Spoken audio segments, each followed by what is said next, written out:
Hello, everyone. Very excited for today. Today, we're going to do a fun and invigorating format for our live stream. We are going to try and kind of answer questions that common questions that we get from our players during our tournament. And we're going to try to do an almost asynchronous style office hours. There's a lot of questions that come up, not just from players in the Pioneer tournament, but also from kind of really people starting startups around the world. And we figured it would kind of be invigorating and fun to go through them and talk about kind of the common ones that come up and maybe try to give some answers that could be helpful for people really working on anything. And if you're watching this and you actually have no clue what the Pioneer tournament is, first of all, congratulations on finding us. It takes real effort. But second, it's worth checking out. It is kind of like an online, almost kind of an online piece of software designed to really help you go from project to company. There's all sorts of ways of kind of getting startup advice, going through startup accelerator. There's all sorts of different things to do. And Pioneer is an experiment in really helping people advance in many ways, just like the way great cities, great companies, great startup accelerators, venture capital funds help people advance, and kind of doing that all in software. And I'm going to leave it with that mysterious headline and hopefully give that intrigues you enough to make you go check out. All that being said, I'd also like to introduce my co-host for today, Rishi, who is leads engineering at Pioneer since inception, and he's going to be moderating this event today. So Rishi, I'll kind of let you take it from here.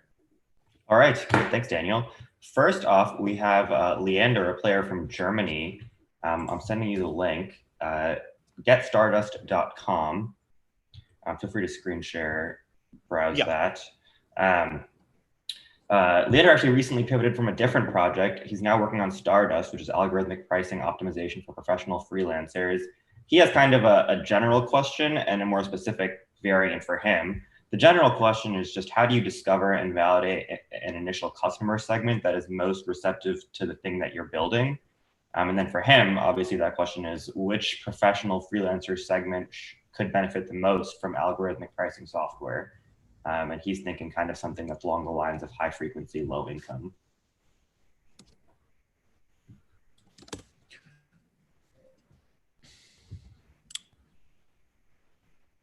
Yes. Let's discuss those questions in a second. We can kind of briefly touch on the landing page first. It could be kind of interesting to get just some quick impressions on the landing page. And by the way, I mean, I don't consider myself an aficionado landing page consumer, although I am probably top decile, I think. But I also think it's probably helpful to just get feedback from people that don't see things as much. So kind of immediate first impressions is obviously very cool to have the video in the background, seems great. Not really clear what this means, unlock your potential, but still kind of intriguing, still staring at the Earth globe. As you scroll the page, there's something kind of about it. Just immediately you get a sense that you kind of know just it's an empty landing page without much content behind it, which is kind of interesting. Helps professional freelancers increase their algorithmic price optimization, more money, more time, more peace of mind. So this is a great example of a landing page that communicates vision, not product. And I do think, even we fall into this trap all the time. You kind of get really excited about a vision and you tend to write that on your landing page. It's really worth having an internal REPL in your mind as to really thinking about am I actually communicating what I'm building here? I don't really know why I would click join the wait list because I don't know what, I would be joining the wait list for. So anyway, it's my quick feedback on that. I would just think a bit more about the specifics of what you're building and try to communicate that. A great landing page kind of does it, in tandem. Now, question was... I'll actually ask a quick follow-up to that, which is, what if you're... Let's do it. Let's interrupt each other, by the way. So go for it. What if you're at the stage where you kind of have the vision, but you're not exactly sure what you're going to build, and so you don't want to keep changing the landing page every week or two because you're going to keep changing what you're building? And what would be the fear there? maybe that just seems like I shouldn't be doing. Maybe I shouldn't be changing the landing page every week or two, or should I be? I mean, I think there's just so much swirl going on in the world all the time. Uh, it's hard to over-index on changing things too much. And so actually I think that is a good piece of advice to give, because I think you'll have kind of a natural mental break in kind of wanting to not change things much. You tend to really get bought into things. And so it is kind of, I think, interesting and helpful to think about, just try to change it as much as possible and try to fuzz the engine until you get something that really works. If that makes sense. I would buy, it's one of those kind of interesting advice questions where, everyone's kind of applying their own case here and we're going to have context, to the 10,000 different individual applications. So the 5149 advice I would say is, yeah, try to change it, see what happens. Now, just to make sure we get good coverage here, the general question was, how do you discover and validate an initial customer segment that is most receptive to your offering? That's kind of key one. And I think, a great answer there is, I guess it kind of depends. And first thing I should mention is, this is, I think, at the end of the day, the real key to a startup success. It's a bit less about the code, I think, and it's a bit more about finding users. If you're gonna like pursue the free market and try to build something of value to people, finding people that would give you attention so you can figure out if what you're building is valuable is actually your main IP. So if you're building something kind of consumer oriented, I do think a lot of it is just like having ideas, introspecting on whether you would be interested in that, and then constantly kind of fuzzing the engine until you get there. Building for enterprise who can run a real process of product discovery, especially if you have a limited amount of buyers you need to sell to in order to achieve, say, $1 million or $10 million in annualized revenue. And for that, really the thing to do is just, really find a way to get time and share out of people all day. So that's kind of a general answer to a general question there. And then a specific one is, which professional freelancer segment would benefit most from algorithmic pricing software to optimize revenue? It's really unclear to me what that actually means. It's not clear to me just with a quick glance, like, to what extent you need deep algorithmic optimization for optimizing revenue. Like, it's not clear to me how much deep algorithms you'd need there. So kind of would want to know more specifics there. So that's that. Rishi, back to you. All right. Next up, we have Everypage. Send you the link. Yes. Oh, I did a quick reorder. Yes. No worries. Quick hiccup there. Nothing to see there. Please. And then we'll get to the questions in a minute. Very interesting. So build your beautiful website in minutes. Okay. So my brain says it's a website builder, declarative thing in JSON, scrolling. Very interesting, by the way. I think in all kind of home, landing page design, of course, books bigger than the Bible could be written about how to do this well. But it's very interesting, when just think about yourself for a moment. When you scroll the page, what causes you to stop? Find, like, in general, screenshots of the product in action is kind of what the mind is going for. There's a video here. I think that could work. I think clicking on the videos, you're always going to have a conversion problem there. But like, pro side, it's really clear what this does, kind of.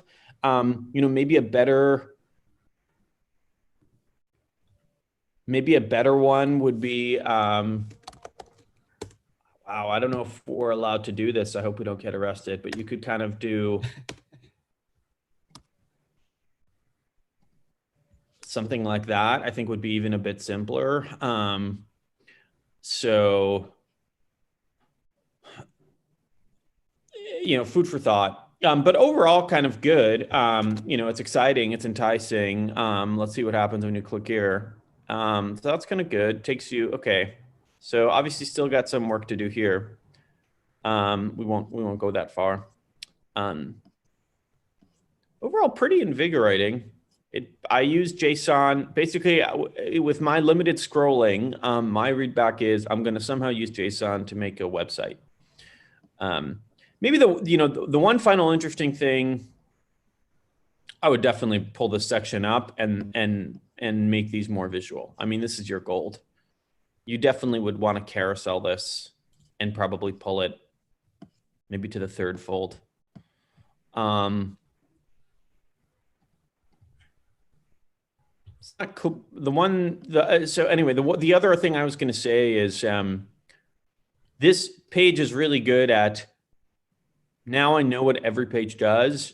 God bless if I remember to use Everypage when I have a need for it. I don't have a need for it now. So, you do have with these discovered need products, there's basically two different things you do when the person comes with intent and when not. This is good when I don't have intent. You'd kind of wonder, yeah, I don't know how you're going to grow. That's a different question. Anyway, Rishi, what questions should we be answering? This is an interesting question, especially given this competitive space. This is built by Christian in the UK. He's asking, how should I be balancing technical creation, since for something like this, there's obviously tons he could be doing, with just focusing on selling? Do you think by technical creation, we just mean coding, right? Yes. Okay. Sounds awesome. I mean, I would like to describe myself as a technical creator. Yes, a degree in technical creation. Okay. With selling the product, it depends. I mean, I feel like a lot depends on how much sales you have. I think the correct bias for, it's interesting. I think the correct bias is very interesting. The correct bias is probably, in terms of the advice to give, is whatever is not your personality is how you should be thinking about that. So I doubt this is the case for the person who made this website, just given that it's relatively technical and it's something built out. But if you are a natural born kind of salesperson, you really like talking to people, your bias should be to build. If you are a natural born kind of slightly introvert, you enjoy people, but there's a limit to how much interaction you can have, your bias should be talking to users. And that is, I think, the slightly deeper version of, the very famous, I guess, startup advice of just like talk to users more. I think that's right. With the caveat that, if you're a super extrovert, you should probably write code more. So the 5149, I would just try to sell. I guess I'll ask the marginal kind of variant of that question, which is, are there indicators for me to know if I'm spending too much time or too little time either way? I don't know if that doesn't yield a different answer, that's fine.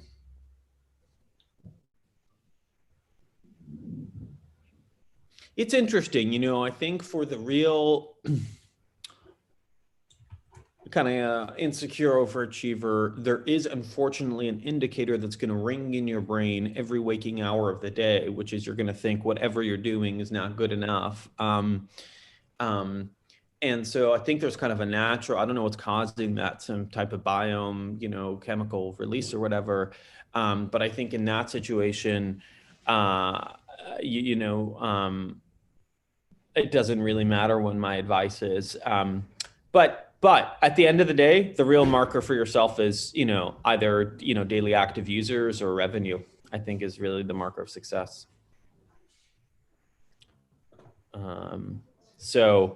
I think if none of those things are moving, over the course of a couple of weeks, months, you may want to be asking yourself what's happening. Now, of course, someone may be watching this, by the way, and they may be working on a nuclear reactor or some type of space elevator or, I don't know, some type of thing where, there is no immediate biomarker of success. So you may wonder, like, what should I be doing then? I think just honestly, the amount of excitement, interaction, and engagement from people is a pretty good yardstick for how you're doing. So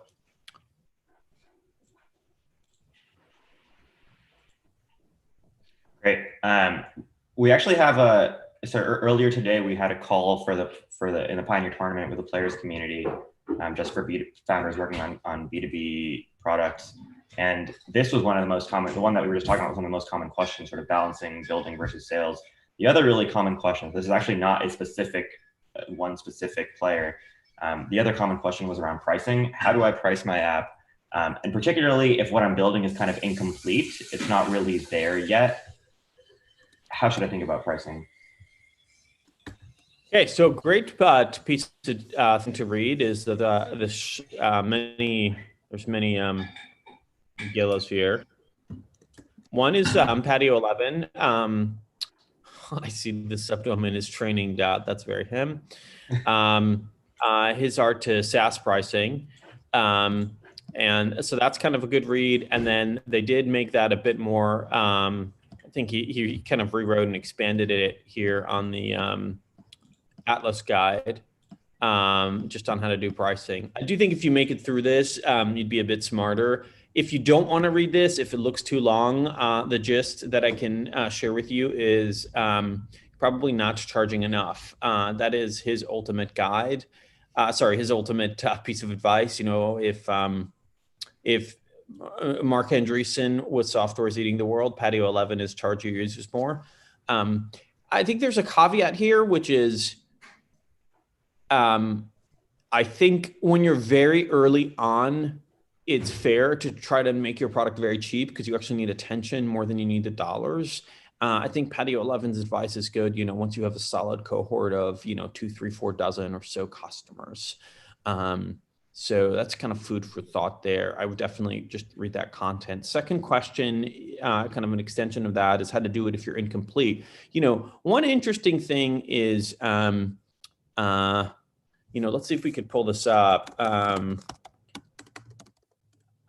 You know, the very famous Bill Gates story where he started charging for, I think it was floating point basic, which led to Microsoft before he had really built anything. Yeah,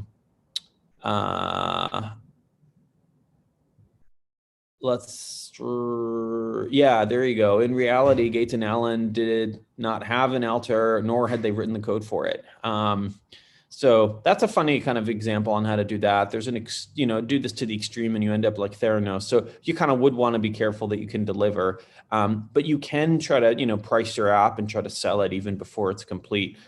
Should you be making concessions to early users? Yes, with the exception of, you know, you wouldn't want to be this, you know, your kind of AT&T iPhone infinite plan. That whole famous story. I don't know if we can pull it up. Anyway, that's a source of, that should be a reminder to everyone. The concession you don't make is basically doing anything to infinity. So, you know, giant discount forever is always something you'll regret, or you just time box things. Anyway, those are answers there. Great. Next up, we have the one you pulled up earlier, Treendly. This is from Mike Rubini in Italy.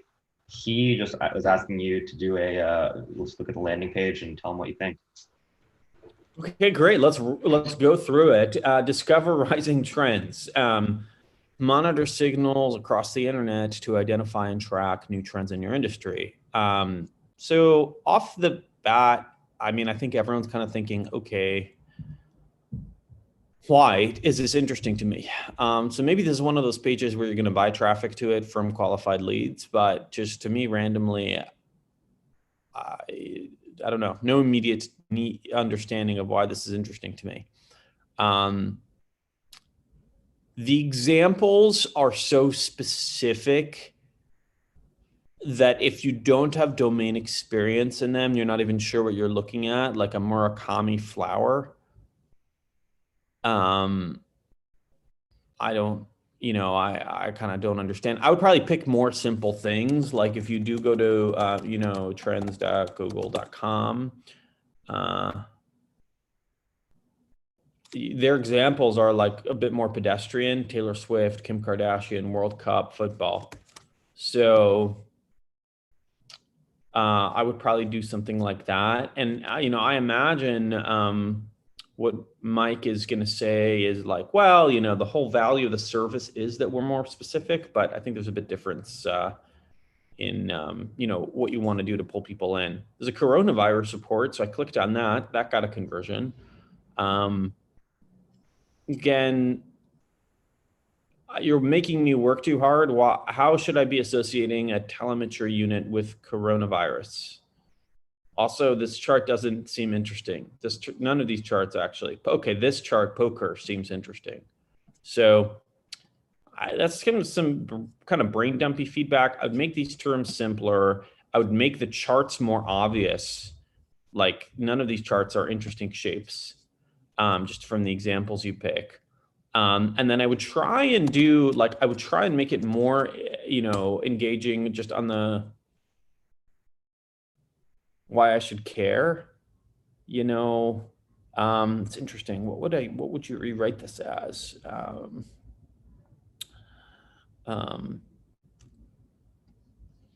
It's almost like it's like find out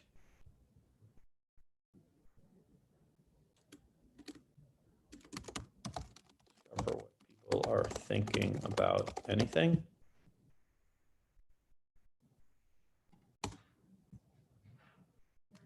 Something like that. A bit more understandable and a bit like, well, speaks to like why I would want to do this. So that's my quick feedback. Maybe, by the way, the other thing is like, I'm sure he has a great answer as to why this is better than Google Trends. Maybe the answer literally should be the landing page. Could be another landing page, but I can imagine like,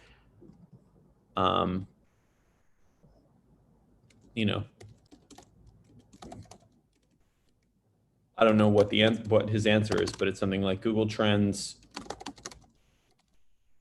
I'll probably make this like a sub landing page, and if buy some traffic towards it. Anyway, it's good stuff. It's exciting. I mean, I'm an Infovore, so although I was being a bit harsh there in the review, I probably would spend time on a website like this.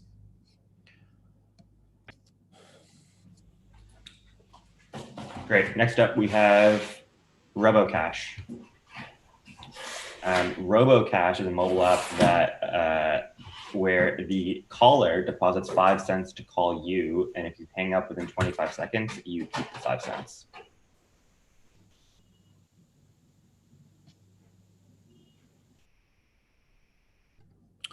Okay, yeah, let's do some quick review here of the homepage. Get paid to block spam calls and text with RoboCash. So, okay, great. Words, there's some words. You scroll, you're kind of still getting a gist. So this is interesting, this section. I think, who we are. I don't think you need this on your homepage. This is weird. By the way, I mean, one thing we should mention is, people should hopefully interpret this feedback as kind of helpful and convivial. I think it's like very hard to get honest feedback from people. So I hope no one takes this wrongly.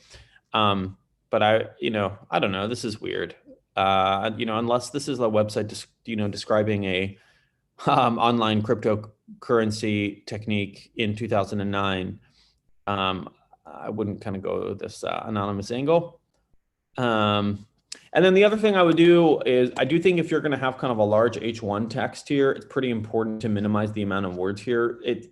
I do think the kind of amount of H1, it must be limited, because the brain doesn't like processing that size text. It's just not comfortable. So I probably do, something like this is probably the easiest edit. You don't have to re-include your company name.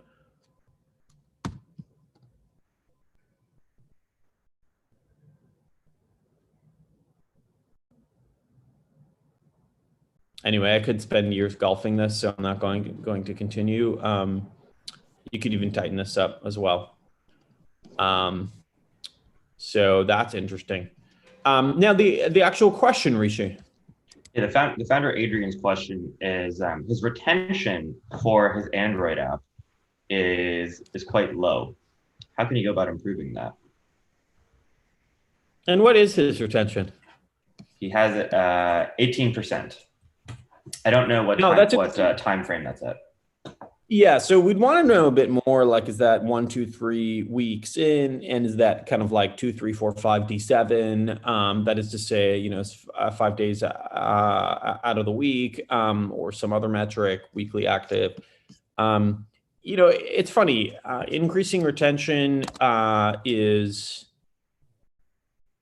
like, I think the question to be questioned is, is that the correct goal for you? So, like, let's envision a case where he's at 17% or 18% retention over, and that is, say, a weekly active, say a month in, you know, 18% odds. That may be fine for an app like this. So, you know, I don't exactly know. So, like,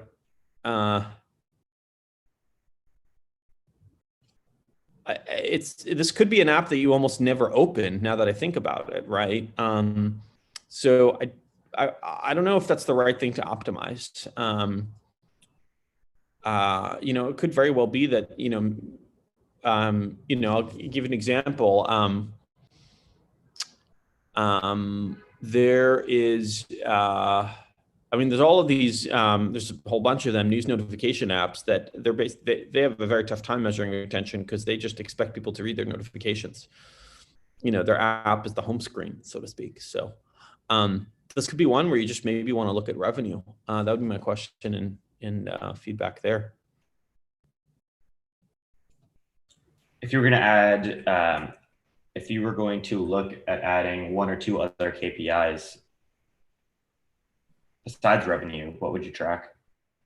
Yeah, it's interesting. And we could try to give a kind of a dynamic answer here, because it's easy to think of obvious ones like, oh, I would look at like 1 week retention or 2, 3 week retention. You'd kind of wonder, how do you really know that people are really enjoying this? You know, one kind of issue with this is, this thing, it reminds me a lot of non-preventative care healthcare companies, where, you know, the spam call is the headache, and the issue is you don't go see your doctor that often. So you may really like this product, but only use it once a month, even, you know, once a week. So I guess the interesting thing you could try to do, if you wanted kind of not necessarily a metric, but a good way to engage if you have product market fit, is you could try to rent seek much more and see if people are responsive to that. So this might be way too low. You know, I don't know the dynamics of their business model, but it's quite possible that you should try one cohort of customers. Maybe you directly sell this to them for $50 a month. It's interesting, you know, block spam calls service. This does feel way too cheap.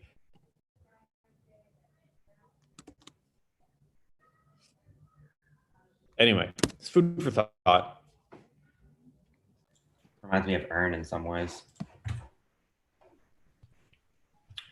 Next up, and Adrian's watching and says thank you. We'll put the value add on the front page. Next up, we have Kiter. Okay, so organize your applications, get hired, get started.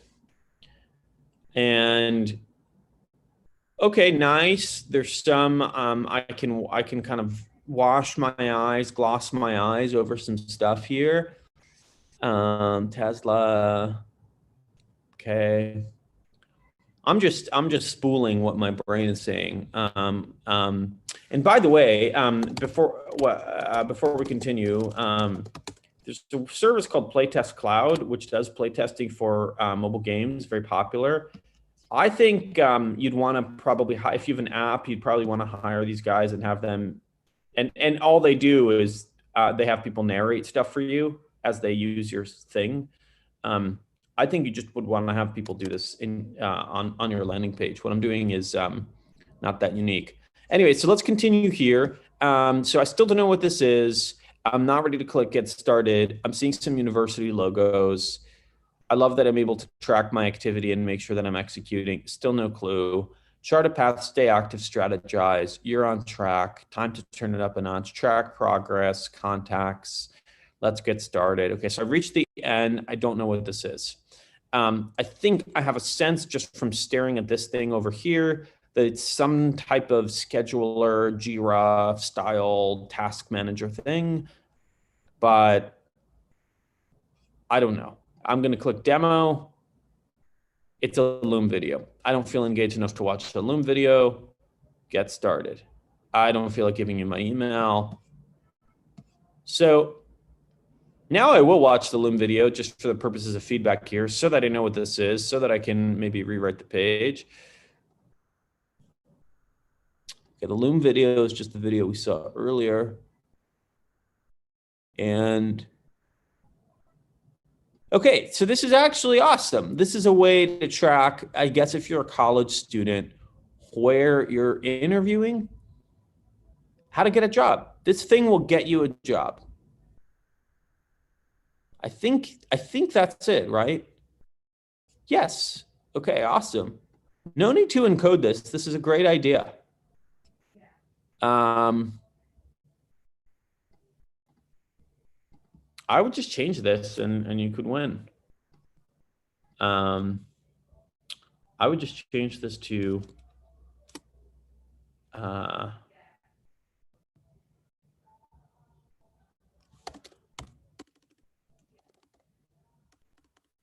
that's interesting.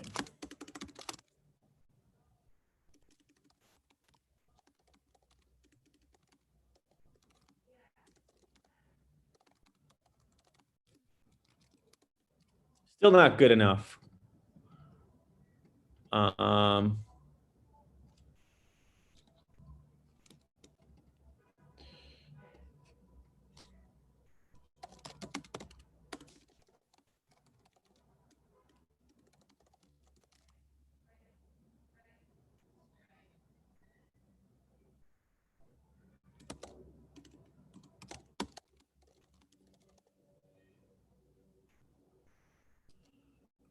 Slightly better. Quickly seems bad.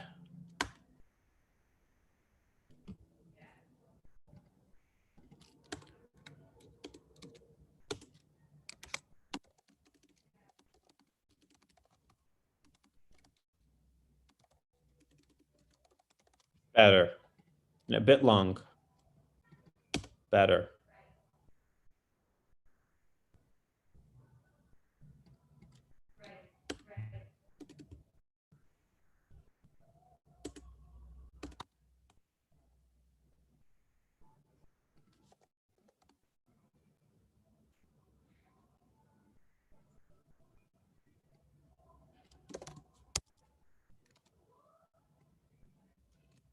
Oh, Jesus.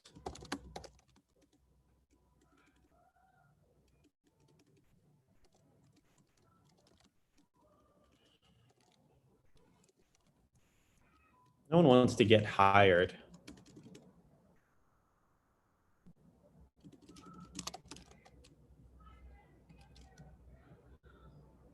Better, I think. Now,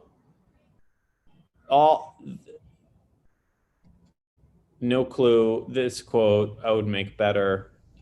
The main learning from me here watching this, but was the question should be answered? Well, yeah, the main learning for me here watching you do this is, I mean, the moment for you was Loom. How can we bring that Loom reaction to, wow, this is actually really great to the landing page, so you don't have to click a bunch of times and watch a video?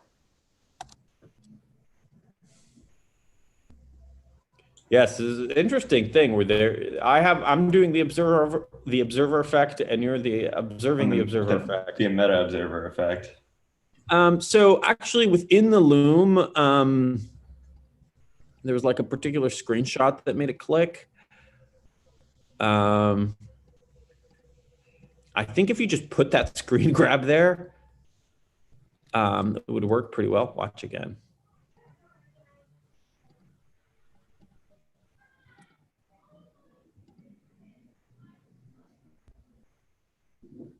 think if you like just plastered this somehow, if you pulled up a quick, I'm not going to do this. I'm like tempted to open Figma and actually do this, but if you just had like you just visualize like a laptop or some type of monitor, and then you had this screenshot there, I'd probably change what's the latest to something slightly more informative.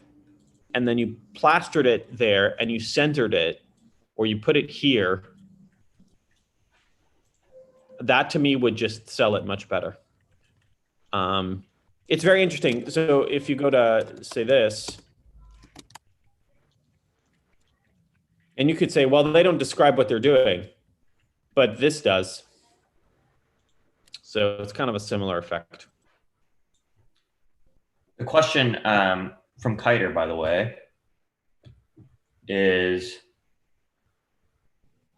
so Peter, who's building this, wants to take the dread out of searching for a job, and he asked us about Pioneer actually, which for us hopefully makes building a company more fun. For something like Kiter, how should he think about making? Well, how should anyone go about making their product kind of fun to use?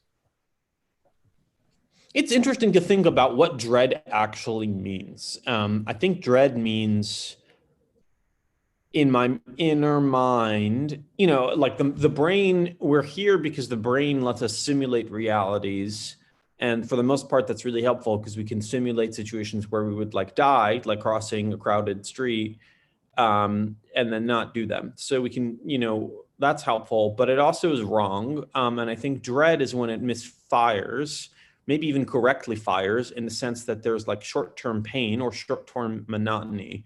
And I'm a bit weird here. I never really completely applied for a job, except when I was like maybe, a teenager, but certainly have done a lot of similar, I guess, kind of monotonous things. And I think there's probably some type of failure, prediction of either failure or just like a lot of like form filling and boring stuff. And so like, I'm not going to do that now because I could do that later. And I think this kind of train of thought can instruct you on how to make it a bit more interesting, maybe more fun.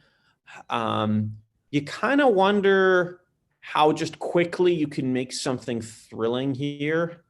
So say if I was building this and you if I was the PM here and you told me make it more interesting, I would change the landing pages we discussed, and then I would probably say, what I would probably do? I'd probably get very focused on like the best part about it. So I'd probably be like, I wouldn't even have get started. I would have something like, where do you want to work?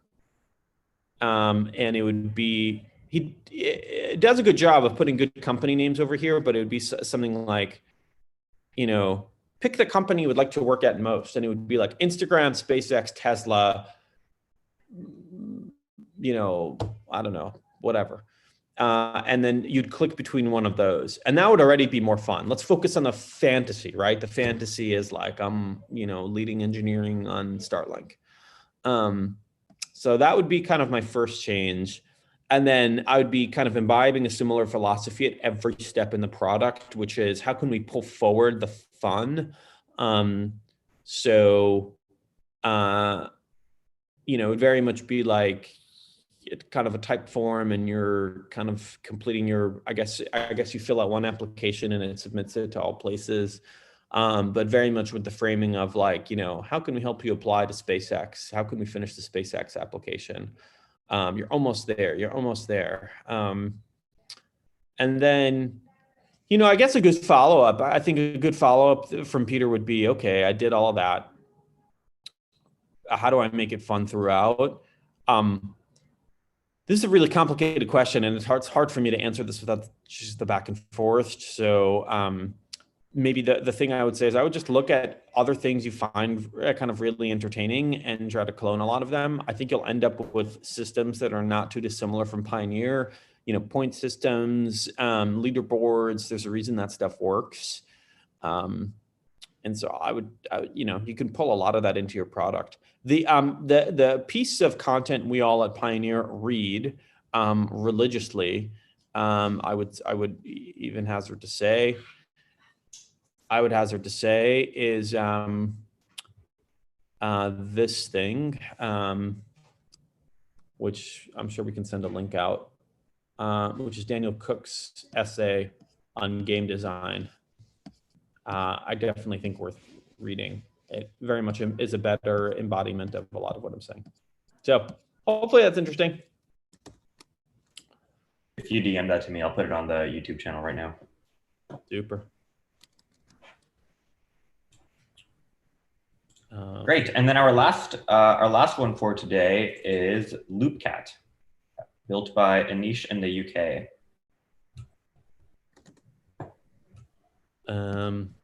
Skip the one-liner and let you do that one on the fly.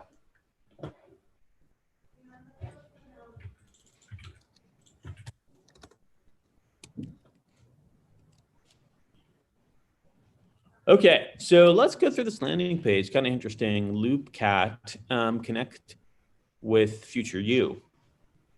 We believe that there is someone a lot like you who's achieved what you want in your career. Get inspired by those who have broken the mold and thrived in tech. Find a mentor. I actually think this is a bit wordy, but I kind of get it. This is a nice thing, or it's half vision, half like actually understand what this is. This is a bit too poetic, I think. I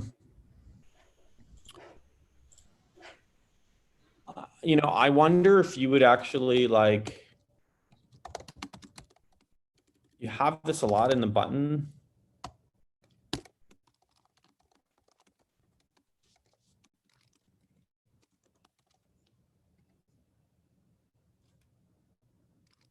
Something like this. No.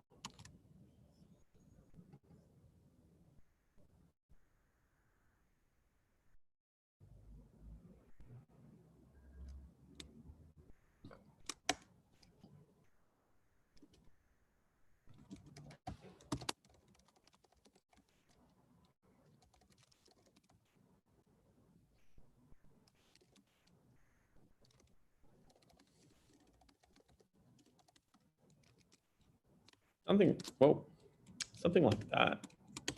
I think it'd be interesting. This is, okay, our focus is now on helping minorities and those needing work visas. Great. This is just a weird visual place to put it. It's like a visual asterisk. I wonder if you even need it here. It's quite possible that you should be putting it after I click on this button somewhere. Or just I don't know, lower in the page. Like the padding here isn't even, and the coloring is different. So I get it, it's late minute edition, but I don't know. I would either put it on a subsequent page or not here. Okay, so button, I'm sorry, I'm just gonna get rid of editable. I ended up clicking on the button, which is great. This is, obviously this page is being worked on. So there's some this is actually a great segue into Anish's question. Great. Which is that right now his focus is on getting more mentors. So this is, again, one of those kind of general and specific variants of the two-part questions, where the general is, say you're building Airbnb or Uber. If you're building a two-sided marketplace, would you try to get hosts and drivers first, or guests and passengers? And obviously the niche variant of that question is, should he be working on finding mentors or I guess mentees? Mentees. Wow, it is a word. Yeah, okay. I didn't make that up. 10 Scrabble points to you.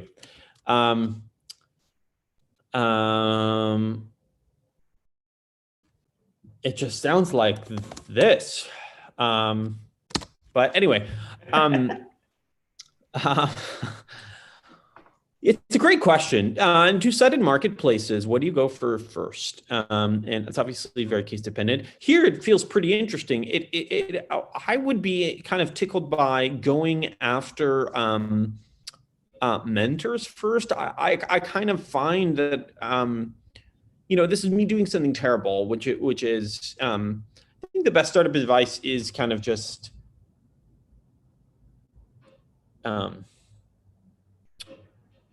it's the case, it's not the content. It's not inside the suitcase, it's the shape of the suitcase. I don't know if that makes sense, but you kind of get the idea. I'm now kind of actually inspecting the baggage, but my anecdotal sense, and I feel only slightly qualified to speak, kind of given what Pioneer does, is you can find a lot of people that have been successful that want to kind of give back. And I think it'd be interesting to try and lock those people in to Loopkat and then create subsequent landing pages for them. I think that could be pretty exciting. So that's probably what I would focus on. I think it would be interesting. Seems like we're doing this a little bit maybe with a niche. It'd be interesting to build dedicated landing pages for every one of those, and then have these people maybe promote those pages briefly, or it's not too dissimilar from Eric Torenberg's stuff, Village Global. Sorry, that's the other thing, On Deck. So I think that could kind of work. By the way, quick landing page feedback here.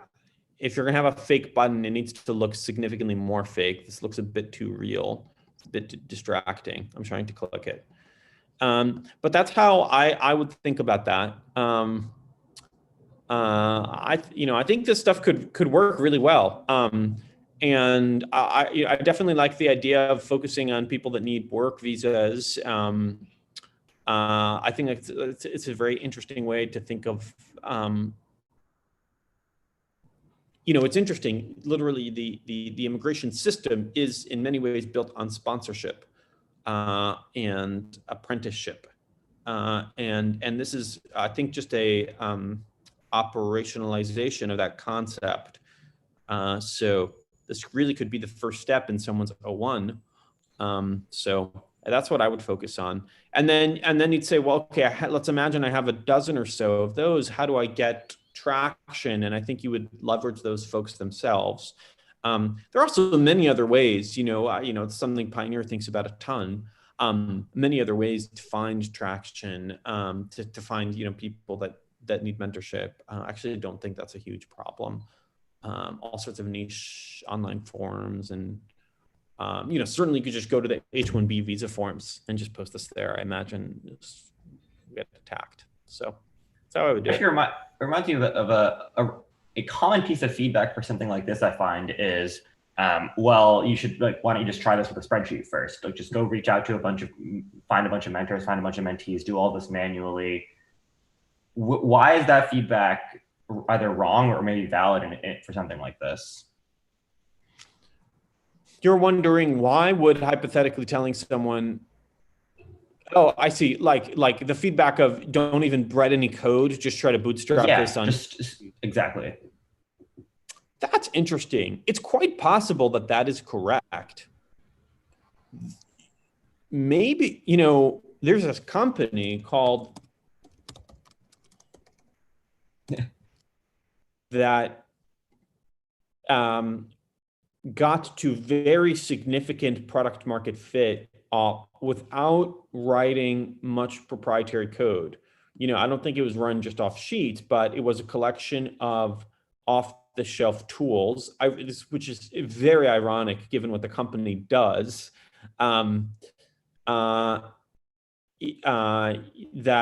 That helped them get to, extremely impressive metrics. So that would be the case for someone to do that. The case for not doing that, if you really kind of forced me there, I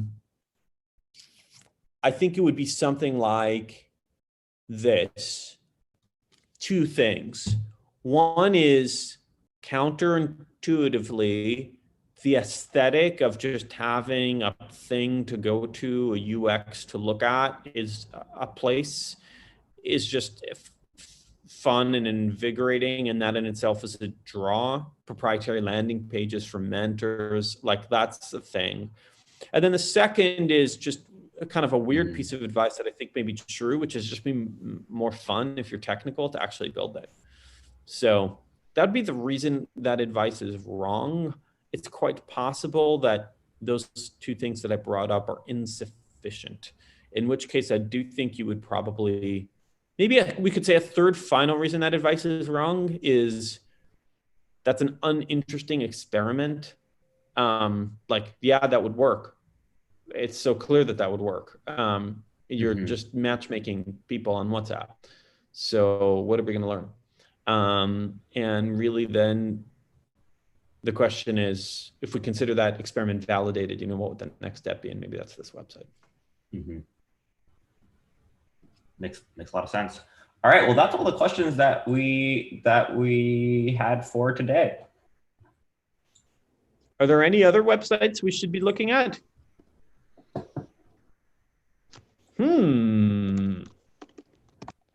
Interesting. How can we be improving this website? It's a question for a different time. It's a question for a different time. We can critique other people's websites. Hire ed to get you hired. Okay, it's a play on words. Smiling people. I think most people coming to the site now know what it is. So I'm pretty sure the scrolls are kind of more that's what matters. It's interesting that he's not giving you, and by the way, we know one thing for damn certain, given the founder's history, this has been optimized to the gills. So reminds me a lot of like these guys or these guys. Maybe this could be inspiring for us to finish on just in the remaining 4 minutes we have left. I'll actually squeeze in what I think is an interesting follow-up that comes up a lot, I think, when we're talking about landing pages, which is why is building a landing page why can you not just look at like successful enterprise product and copy their landing page when you're thinking about building the one for your product that no one knows about? It's an awesome question. Maybe the final answer goes to you. What would be the answer there? I don't know. Oh, I think a big part of the answer is intent. Like if you go to, I don't know, like salesforce.com, half the time the vast majority of the time, you probably know what you're getting into. What you go there knowing that you're going to want to use Salesforce because everyone has told you, hey, you need to use Salesforce. You need to like, that's what sales experts will tell you to do. When you go to kiter.app, well, bad example, it's a consumer product, but basically when you go to a different B2B product that no one knows about, you have to the burden is on you to explain to them why you need to use it.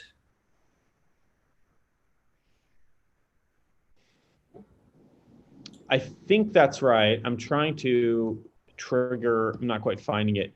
These guys in particular, I've actually never tried this product, but I've come across their SEO so aggressively. They have very dedicated single purpose landing pages, which is an extension of what you're saying. And maybe you can copy, not specifically, but in concept, some of those ideas. But a fun experiment could be to go to Internet Archive and look at old landing pages of successful enterprise products. Yeah, always inspiring to look at old variants of stuff. The museum visit of the internet, I think, is very important to do frequently. But I think you're right. I mean, if you look at the landing page, like if you look at Stripe's landing page, at the end of the day, you could say, you told us about pitching specifics. Here they are lamenting payments infrastructure for the internet. Those are big words. They're not specific, but everyone coming here knows what Stripe is. And they do a Strava maneuver, which is, I think you can actually get away with kind of writing whatever you want if you have very clear screenshots. And they're doing, of course, the incredibly highbrow thing where it's not even a screenshot. It's like a mock-up of a screenshot. God bless. I mean, this is the kind of stuff you can do. This is kind of like when Apple designs hardware chips now. They're just like laughing. So victory laps. But I do think when you're early on and no one knows what you do, you want a landing page that is very descriptive because no one knows what you do. It's interesting to think of who got that right lately. I don't know, but that's, I think, the big thing to focus on.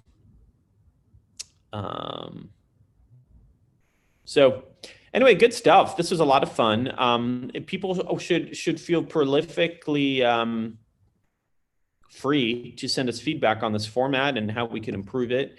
And I guess if you haven't tried Pioneer,